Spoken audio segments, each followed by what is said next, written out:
My name is Amanda, and I want to tell you about the day my mother-in-law tried to destroy the most important day of my life, and how I made sure she paid a price so severe that she will never recover from it.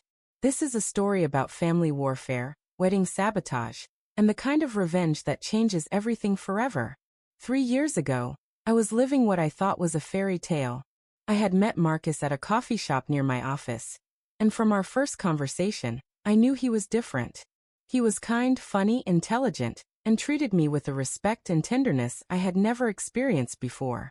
After a string of disappointing relationships with men who saw me as temporary entertainment, Marcus felt like a miracle.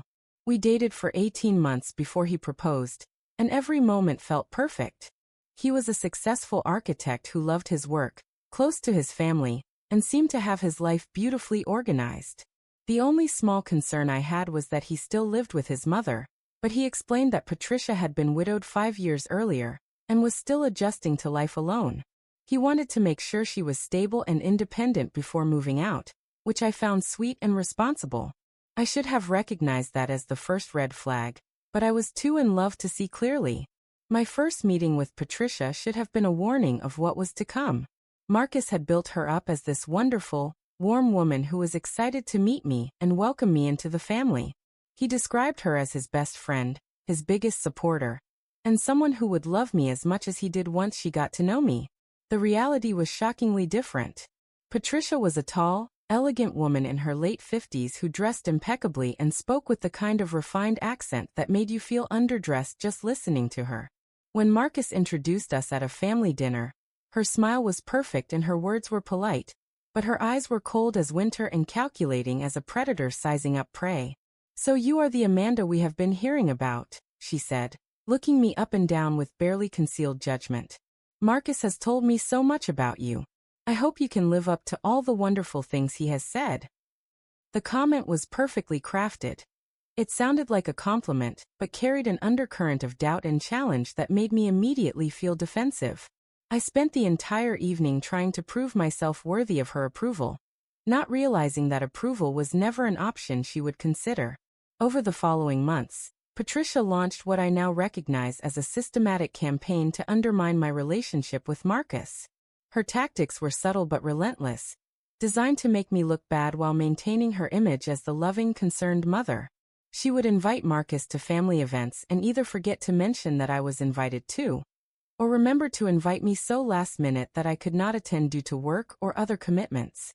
Then she would make comments about how disappointed she was that I could not make it to important family gatherings, suggesting that perhaps I did not prioritize family the way they did. When I did attend family functions, Patricia would share embarrassing childhood stories about Marcus that were clearly meant to reinforce their special bond and remind me that I was an outsider. She would ask pointed questions about my family background, my career prospects, and my future plans in a way that sounded like interested conversation, but felt like an interrogation designed to find weaknesses. Most insidiously, she would make comments about Marcus's previous girlfriends, particularly his college sweetheart Sarah, who apparently had been perfect in every way that I was not. Sarah had been from a good family. Sarah had been naturally elegant. Sarah had understood the importance of tradition and family values. The implication was always clear.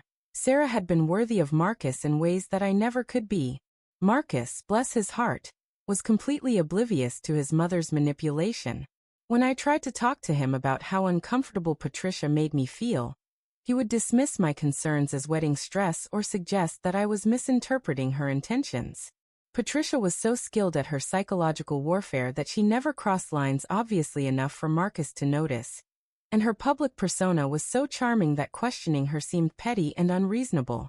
The manipulation escalated significantly when Marcus and I got engaged. Patricia's reaction to our engagement announcement was a masterclass in passive-aggressive devastation. She congratulated us with tears in her eyes, but they seemed more like tears of grief than joy. She hugged me and told me how happy she was, but her embrace felt like a threat rather than acceptance. "I just want Marcus to be happy," she said, looking directly at me.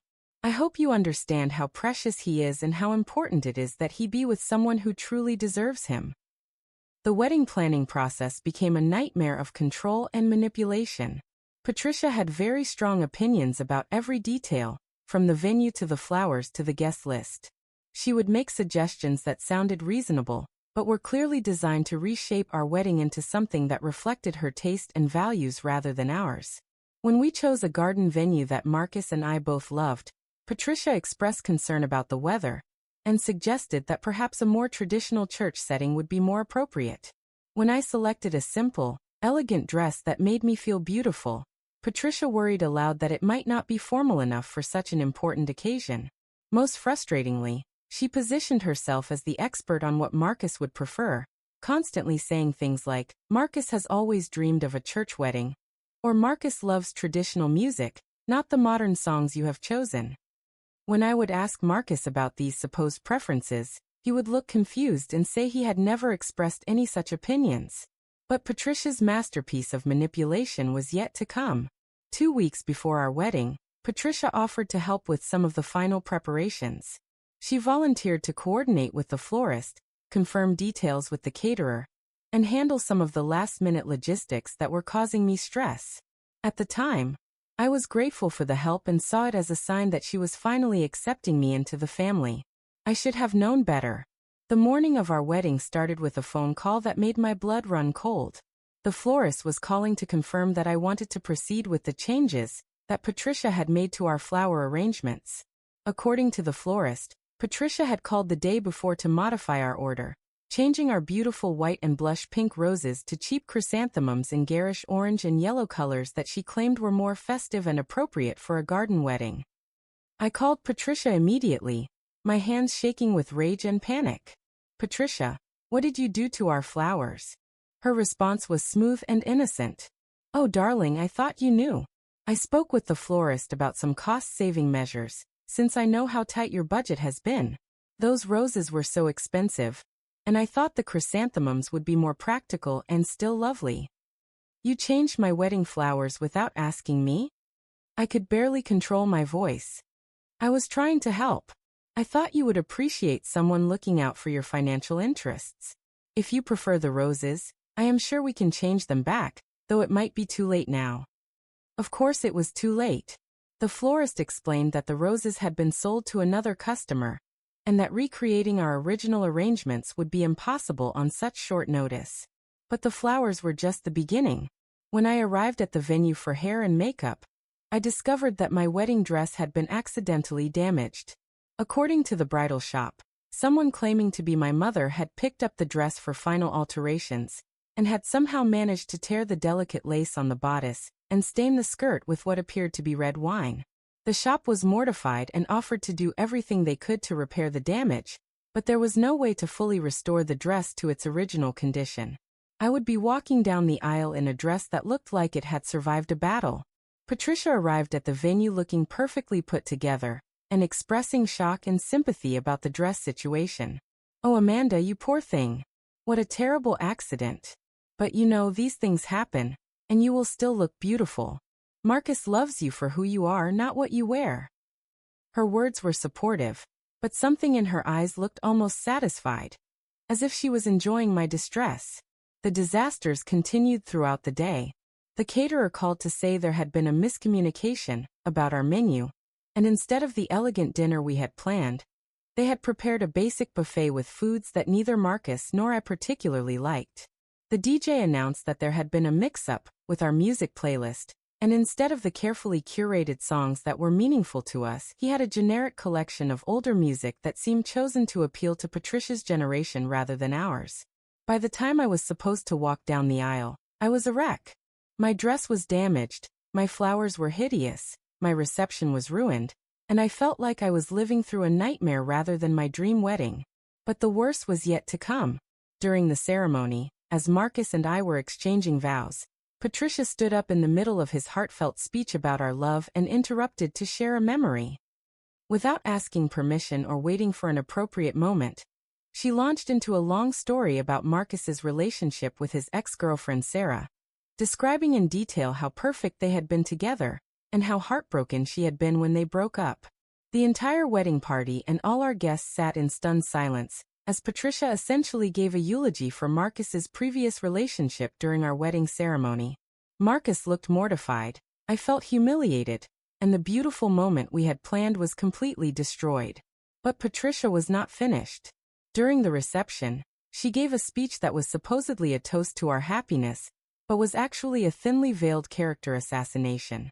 She talked about how marriage was a serious commitment that required maturity, sacrifice, and the ability to put family first. She expressed her hope that I would be able to rise to the challenge of being a good wife to her son, despite what she diplomatically called my different background and values. Every word was chosen to make me sound inferior, unprepared, and unworthy of Marcus while making her sound like a loving mother with legitimate concerns. The speech was so skillfully crafted that anyone who did not know the full context would think she was being supportive, but everyone who heard it understood the underlying message. I was not good enough for her son. By the end of our wedding day, I was emotionally destroyed. What should have been the happiest day of my life had become a public humiliation orchestrated by the woman who was supposed to welcome me into her family. I spent my wedding night crying instead of celebrating, and Marcus was confused and apologetic, but still seemed to think that the disasters were just a series of unfortunate coincidences. But here is where my story takes a turn that Patricia never saw coming. You see, I am a marketing executive, which means I understand branding, image management, and the power of perception. More importantly, I understand how to research people and uncover information that they prefer to keep hidden. And during our honeymoon, while Marcus was sleeping peacefully beside me, I decided to find out exactly who Patricia really was behind her perfect facade. What I discovered changed everything. Patricia was not the grieving widow and devoted mother she pretended to be. She was a woman with a pattern of destroying her son's relationships through manipulation and sabotage. Through social media, public records, and some careful conversations with Marcus's childhood friends, I pieced together a history that was absolutely shocking. Marcus had had 3 serious girlfriends before me, and Patricia had systematically destroyed every single relationship. Sarah, the college sweetheart Patricia loved to reference, had not broken up with Marcus because they grew apart. She had ended the relationship because Patricia had made her life so miserable that she could not handle the stress anymore. Before Sarah, there had been Jennifer, a sweet girl Marcus dated in high school. Patricia had convinced Marcus that Jennifer was cheating on him by creating fake social media accounts and sending him fabricated evidence of her supposed infidelity. Before Jennifer, there had been Ashley, Marcus's first serious girlfriend in college. Patricia had managed to get Ashley fired from her part-time job by calling her employer and reporting that Ashley was stealing, then convinced Marcus that Ashley was unstable and unreliable when Ashley had a breakdown from the stress. The pattern was clear and horrifying. Patricia was systematically sabotaging any woman who might take her son away from her, and she had gotten away with it for years because her tactics were too subtle for Marcus to recognize and too cruel for anyone to believe. But I had something that Marcus's previous girlfriends had not. I had resources, connections, and a very specific set of skills that I was about to use to destroy Patricia completely. My revenge was not impulsive or emotional. It was calculated, methodical, and designed to hit Patricia where it would hurt most. Her reputation, her social standing, and her relationship with Marcus. First, I gathered evidence. I documented every instance of Patricia's manipulation and sabotage, from recorded phone calls to screenshots of social media posts to testimony from Marcus's friends who had witnessed her behavior over the years. I built a comprehensive case that proved Patricia was not a loving mother protecting her son, but a manipulative narcissist destroying his happiness for her own selfish needs. Then I began systematically exposing her to everyone in her social circle. Patricia was very active in her church, her neighborhood association, and various charity organizations where she had cultivated an image as a refined, charitable woman. I made sure that everyone in these circles learned exactly what kind of person she really was. I sent anonymous packages to her church leaders containing evidence of her manipulation and lies, including recordings of her making cruel comments about the women Marcus dated. I shared information with her neighbors about how she had sabotaged her son's relationships and damaged innocent young women for her own selfish purposes. Most devastatingly, I arranged for Sarah, Jennifer, and Ashley to meet with Marcus so he could hear their stories directly. When Marcus learned that his mother had systematically destroyed 3 relationships he had cared about deeply, using lies, manipulation, and outright cruelty. Something inside him broke. The confrontation between Marcus and Patricia was everything I had hoped for and more. When faced with undeniable evidence of her behavior, Patricia initially tried to deny everything, then claimed she had only been protecting Marcus, and finally broke down and admitted that she could not bear the thought of losing her son to another woman. Marcus was devastated, furious, and completely done with his mother's manipulation.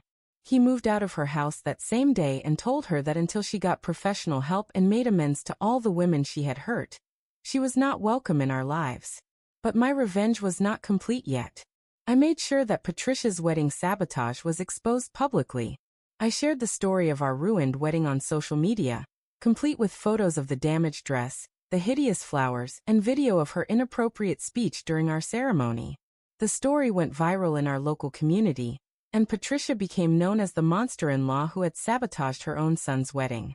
The social media exposure led to Patricia losing her position on several charity boards, being asked to leave her church volunteer roles, and facing social ostracism from the community, where she had once been respected and admired. Most importantly, I made sure that Marcus fully understood the extent of his mother's manipulation and how it had affected not just me, but every woman he had ever cared about. The man who had once defended his mother's behavior became her harshest critic, and their relationship was permanently destroyed. Patricia tried multiple times to apologize and reconcile, but the damage was too severe. Marcus realized that he had lost 3 relationships he had valued because of his mother's interference, and that his wedding day had been deliberately sabotaged by the woman who was supposed to love and support him. The final blow came when Patricia's own sister reached out to me to share stories of Patricia's manipulative behavior throughout their lives. It turned out that Patricia had a long history of destroying relationships and manipulating family members, and I was just the latest in a series of victims who had suffered under her cruelty. Today, 2 years later, Marcus and I have a strong, happy marriage built on complete honesty and mutual support. We had a second wedding ceremony, a small, intimate celebration with just our closest friends and family, where everything was beautiful and perfect and free from manipulation. Patricia, meanwhile, lives alone in the house that once seemed like a symbol of her control over Marcus. She has lost her son, her reputation, her social standing, and the respect of everyone who once admired her. The woman who spent years destroying other people's happiness now faces the consequences of her cruelty every single day. Marcus and I have been no contact with Patricia for over a year, and we have no intention of changing that. She destroyed too much, hurt too many people, and revealed herself to be too toxic for redemption. The most satisfying part of this revenge is not that Patricia lost everything. It is that Marcus finally understands the truth about his mother, and has chosen to build a life free from her manipulation. The woman who thought she could control her son forever discovered that love built on honesty and respect is stronger than control built on manipulation and fear. Sometimes the sweetest revenge is not destroying your enemy, but simply exposing them for what they truly are, and watching their victims choose freedom over abuse. Patricia lost her son not because I turned him against her, but because he finally saw her clearly and chose love over manipulation. That is the price of being a monster-in-law. That is the cost of sabotaging your child's happiness for your own selfish needs. And that is why you should never underestimate a woman protecting her marriage from a family predator. If this story of in-law warfare and ultimate justice left you absolutely stunned and craving more family drama revenge, then you need to subscribe to Revenge Janet immediately. Hit that subscribe button and ring the notification bell because we deliver the most shocking, satisfying, and emotionally intense revenge stories every single week. From toxic family members getting their comeuppance to workplace bullies facing justice, we bring you tales of betrayal and revenge that will keep you on the edge of your seat and restore your faith in karma. Join our growing community of justice seekers who believe that toxic people deserve consequences, and that sometimes the best revenge is simply exposing the truth. Do not miss out on stories that will make your blood boil, your heart race, and your sense of justice feel completely satisfied. Subscribe now and become part of the Revenge Janet family where karma always wins and toxic people always lose.